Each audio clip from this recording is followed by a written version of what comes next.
ప్రతిదానికి స్ట్రైట్ గా మాట్లాడేటటువంటి ఆర్జీవి పోలీసుల విచారణకు సంబంధించి మాత్రం వెళ్ళలేదు. యాంటిసిపేటరీ బెయిల్ వచ్చింది, it's fine. At the same time పోలీసులు సెకండ్ టైం నోటీసులు ఇవ్వడానికి డెన్ వద్దకు వచ్చారనేది క్లియర్ కట్ సమాచారం. సెకండ్ టైం కాదు, సెకండ్ టైం వేరే డేట్ ఇచ్చారు ఫస్ట్ అయిపోయిన తర్వాత. ఓకే, ఆ డేట్ లో నేను 10 o'clock కి నేను రిప్లై పెట్టాను, నాకు ఫర్దర్ టైం కావాలి, లేకపోతే వర్చువల్ గా వీడియోలో వస్తాను. ఓకే, ఎప్పుడు రాని ఫోన్ ఎందుకు స్విచ్ ఆఫ్ వచ్చింది? అది చెప్తున్నాను. ఓకే ఓకే, అది నేను చెప్పలేదు ఇందాక. నేను 2 o'clock వరకు నా ఫోన్ స్విచ్ ఆన్ లో ఉంది. ఓకే, దాని తర్వాత ఇది వాళ్ళు వచ్చింది 10:30కి.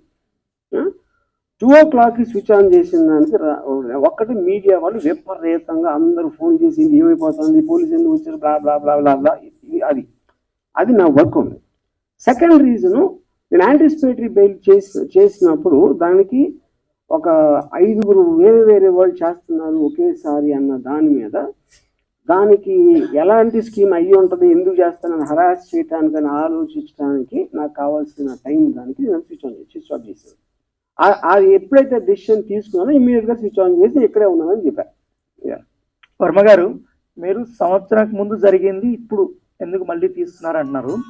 సంవత్సరానికి ముందు మీరు వేసినటువంటి పోస్టులు, మీ అకౌంట్ నుంచి వచ్చినటువంటి పోస్టులు, తర్వాత వచ్చినటువంటి సినిమాలకు సంబంధించి అప్పుడు పవన్ కళ్యాణ్ ఉద్దేశించి మీరు చేసినటువంటి కొన్ని వ్యాఖ్యలు, అప్పుడు జనసేన వాళ్ళు రియాక్ట్ అయ్యారు. కొంతమంది పోలీస్ స్టేషన్ దగ్గర కూడా కంప్లైంట్ ఇచ్చారు. బట్ ఏమనంటే అప్పుడున్నటువంటి గవర్నమెంట్ ఆ కంప్లైంట్లు తీసుకోలేదు. బట్ ఇప్పుడు ఎందుకు ఈ కంప్లైంట్లు తీసుకున్నారు? అది నాకెలా తెలుస్తుంది? మీరు స్పెసిఫిక్ గా చెప్పకపోతే. అది గవర్నమెంట్ మీడియాలో అన్నిట్లోనే వచ్చింది, మీ వ్యాఖ్యలు అన్ని వచ్చాయి. ఎక్కడ కాదు వచ్చింది, డిబేటబుల్ డిబేట్స్ కూడా జరిగాయి సార్. మీరు చేసిన ప్రతి ఒక్క ట్వీట్ గురించి ప్రతి ఒక్క డిబేట్ కూడా జరిగింది. పొలిటికల్ దాంట్లో అందరూ డిబేట్ చేస్తారు, జ్యుడిషియరీలో స్పెసిఫిక్ కేసు చెప్పాలి. ఇప్పుడు ఇక్కడ స్పెసిఫిక్ కేసు కాబట్టి మాట్లాడుతున్నాం. ఎగ్జాక్ట్ గా నేను అదే చెప్తున్నా. మీరు పెట్టినటువంటి 3 గాడిదలకి ఆ ఫోటోలు పెట్టారు కదా, 3 ఫోటోలు. అదేను వ్యూహం సినిమాలో పవన్ కళ్యాణ్ పోలినటువంటి వ్యక్తి పెట్టి అక్కడ ఉన్నటువంటి సందేశాలు కానీ వ్యాఖ్యలు కానీ, వాటి మీద జనసేన వాళ్ళు మీ డెన్ దగ్గరకు వచ్చారు, మీ పైన ఆరోపణలు చేశారు, అరిశారు. తర్వాత మీరు కూడా ప్రెస్ మీట్లు పెట్టారు. వాళ్ళు కేసులు పెట్టినా కూడా కేసులు తీసుకురాలి అప్పుడు ప్రభుత్వం. నేను అదే అంటున్నా, ఆ కేసు ఎక్కడ పెట్టారు నాకు ఎట్లా తెలుసు? ఆంధ్రాలో విజయవాడలో పెట్టారు. వచ్చి అరిసింది డెన్ దగ్గర. ఎక్కడ పెట్టారు కేసు చెప్పండి, ఏ స్టేషన్ లో చెప్పి పెట్టారు?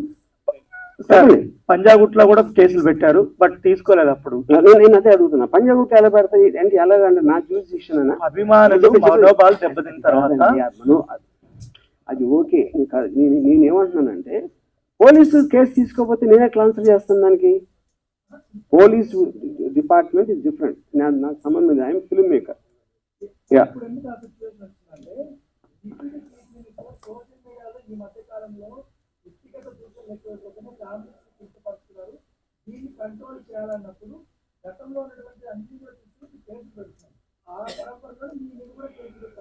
అది నాకు తెలియదు, ఎందుకంటే నాకు తెలియకుండా ఐ డోంట్ వాంట్ టు ఫలానా వాళ్ళు మలానా అవుతుంది కాదు, ఫలానా వాళ్ళు చేస్తున్నారు, ఫలానా వాళ్ళు చెప్పారని నేను చెప్పలేను, ఎందుకంటే ఆ నాలెడ్జ్ నా దగ్గర లేదు.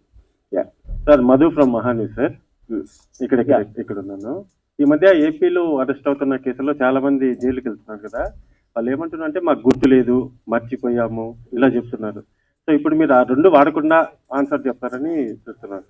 అరే నేను అదే అన్నాను, first of all A case, ఆ కేసు డీటెయిల్ చెప్తుంది కదా. మద్దిపాడు పోలీస్ స్టేషన్ ఒకటి. మద్దిపాడు కాదు, ఇందాక మీరు చెప్పారు కదా ఇలా చెప్తున్నారు. ఆ క్వశ్చన్ నాది కాదు సార్, ఇది వేరు. నేను టోటల్ గా నేను అనే కేసు వేరు, నా క్వశ్చన్ వేరు. మద్దిపాడు పోలీసులు ఆర్జీవీ డెన్ దగ్గరికి వచ్చిన తర్వాత 2 days మీరు కనిపించలేదు సార్. సినిమా షూటింగ్ 2 days అని ఎలా చెప్తున్నారు? వాళ్ళు ఉన్నది 2 గంటలు, ఇప్పుడే చెప్పా 3 సార్లు. 2 days కూడా మద్దిపాడు పోలీసులు హైదరాబాద్ లో ఉన్నారు సార్. అక్కడ మీరు చెప్పారా? తెలుసు సార్, నా దగ్గర ఉంది సార్, ప్రూఫ్ ఉంది. చూపించండి ఇప్పుడే. అది పేరు నోట్ చేసుకోండి. నా పేరు మధు సార్, మీరు పోలీస్ ఆఫీసర్ 2 రోజుల నుంచి మేము గాలిస్తున్నాం అన్న వీడియో మీరు చూపిస్తే కనుక సార్ నేను మీకు ₹1,00,000 ఇస్తాను ఇమీడియట్ గా. చూసుకోండి రండి సార్. అయిపోయిన తర్వాత మీకు ఆడియో వినిపిస్తాను సార్. ఆడియో ఎవడన్నా మాట్లాడు, నాకు పోలీస్ ఆఫీసర్ వీడియోలో చెప్పింది చూపించండి. ఆడియో లేదు మీకెందుకు మాట్లాడారు? ఒకటి ఇవన్నీ అనవసరం సార్, నేను ఒకటే చెప్తున్నాను. సింపుల్ గా ఇది నాన్ సెన్స్ అనకండి సార్, ఎందుకంటే క్వశ్చన్ మేము అడగాలి, మీరు ఆన్సర్ చెప్పాలి. ఆన్సర్ చెప్పట్లేదా నేను? చెప్పట్లేదు. కాదు, వాడికి ఎందుకు చేస్తారు సార్? ఇక్కడ కూర్చుని మీరు వాళ్ళు చెప్పారు 2 రోజులు ఉన్నారన్నారు. 2 రోజులు 2 రోజులు కాదు, 3 రోజులు సార్, 1 డే వాట్ ఎవర్. నేను ప్రూఫ్ అడుగుతున్నా. అదే సార్ నేను అడిగింది. పోలీసులు చూపించకుండా ఊరికే మాట్లాడద్దు, అది నేను చెప్పేది. ఓకే, సినిమా షూటింగ్ అని చెప్పారు కదా సార్, సినిమా షూటింగ్ వెళ్ళామని చెప్పారు. ఏ సినిమా సార్? ఏం సినిమా మీకు ఎందుకు చెప్పాలండి? ఇప్పుడు ఎందుకని పిలిచారు? నువ్వు పోలీస్ మీరు పిలిచారు కాబట్టి మేము వచ్చాం sir. I don't want to talk. మీ సమాధానం లేనప్పుడు ఇంక ఇలానే నేను మీకు చెప్పను. ఇప్పుడు ఒకటే నేను ఇందాక ఒక చాలా ఇంపార్టెంట్ పాయింట్ చెప్పాను. 2 people ఆర్ మోస్ట్ ఇంపార్టెంట్ ఇక్కడ. పోలీసులకి they have every right to ask. ఏం అడగాలి? ఎక్కడ ఉన్నాడు రామమోహన్? ఇక్కడ లేడు, షూటింగ్లో ఉన్నాడు. ఏ షూటింగ్ అని అడిగారా? అడగల. ఎక్కడ ఏ ప్రాంతంలో జరుగుతుంది అన్నారా? అడగల. అరెస్ట్ చేయడానికి వచ్చాము అన్నారా? అనలేదు. మేము గాలింపు టీంపులు పెడుతున్నాం అన్నారా? అనలేదు. ఈ 4 ఏదన్నా వాళ్ళు అన్నది చూపిస్తే అప్పుడప్పుడు మాట్లాడు. చేతగాని తను కానీ వాళ్ళు చెప్పలేదండి, అరెస్ట్ చేయడానికి వచ్చామని చెప్పలేదండి. చేతగాని వాళ్ళు ఎందుకు వచ్చారో మీరు వాళ్ళని అడుగుతారా, నన్ను అడుగుతారా? అట్లా కాదండి సరే, ఓకే వదిలేసేయండి. మామూలుగా ఇన్ జనరల్ గా పోలీసులు అనేటువంటి వాళ్ళు మన ఇళ్ళ మీద కానీ ఎక్కడికైనా వచ్చినట్లయితే అది చాలా ప్రెస్టేజ్ కి వచ్చింది. ప్రతి ఒక్కళ్ళు కూడాను అవమానపడతారు, పోలీసులు వచ్చారు వాళ్ళ ఇంటికి అని.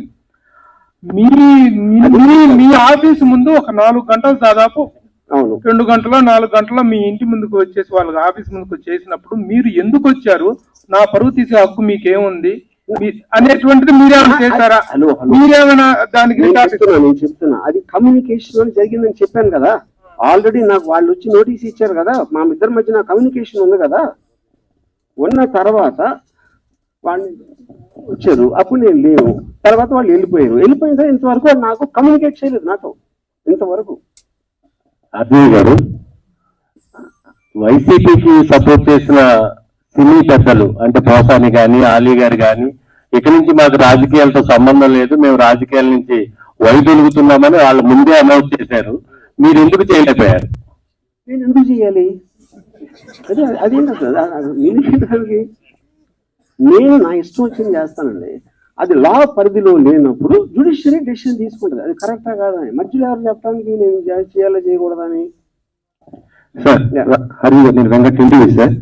గతంలో మీరు సోషల్ మీడియాలో పోస్ట్ చేసిన అంటే కార్టూన్స్ వల్ల ఇప్పుడు వివాదం నడుస్తుంది కదా, మరి దాన్ని ఫుల్ స్టాప్ పెడతారా? మళ్ళీ అదే పవన్ కళ్యాణ్ చంద్రబాబు మళ్ళీ వేస్తారా?